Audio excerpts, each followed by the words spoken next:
Alright, this video is going to show you how to do the heel.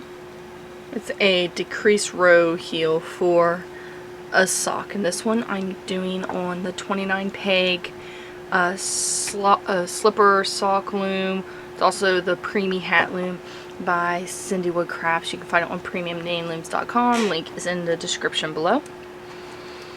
Now, the way I do my heels is they are only worked on half the loom. I like to do mine with an even number of pegs. So this is a 29 peg loom.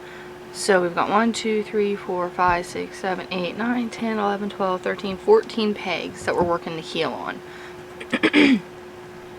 These two are marking for a pattern to go with this. It also marks the middle of the heel, so if I just have a couple pegs marking the heel out, I know which side the heel is on. Okay.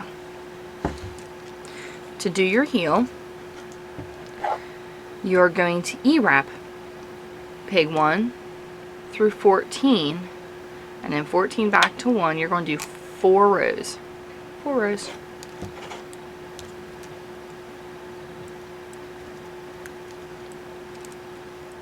We have done the 4 rows on just the heel, and this is what that looks like. Now to start with the decreased part of the heel, which is going to give it its shape. There are different ways to do this, but this is the way I like to do. Go to peg 14, take the loop off of it, and put onto peg 13. Now we're going to E-wrap to peg 13. So once we take the yarn off of the pegs, for the rest of the decreased part of the heel, we no longer use that peg. So there's going to be 2 loops on that one. We're going to take all these off, all the way back to peg 1.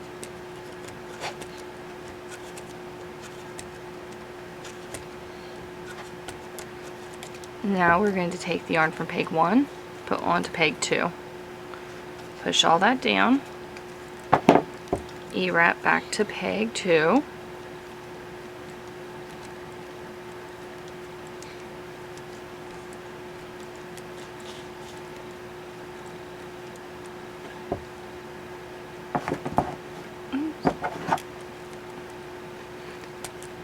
Now we're going to take the yarn from peg 13, put on peg 12. We're going to repeat this pattern going back and forth until we have 3 empty pegs on both sides. After you have decreased so that there are 3 empty pegs on each side, now I have to pick them up. And when we do this, we're not just going to pick up the empty pegs, because if you do that, you'll have a hole on this side and a hole on this side. So we're actually going to put a loop on this one, this one, this one, this one, and this one. We'll do the same on this other side. So it'll be 5 pegs you're putting loops on. Which what I do is I pick up the loops from down here and put on the loom. If you don't get the exact right ones, that's okay, as long as you have loops on all of those pegs. Typically that's good enough. Oops, that one came off. There you go. See, to the first and that last peg right there will have double loops on them, but we're just going to treat them as one. We're going to go to this other side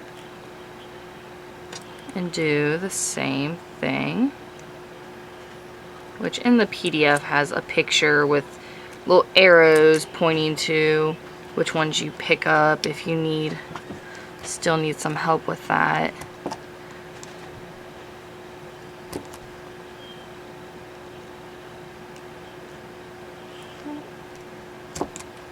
There we go. This is what it looks like when all the pegs are picked up.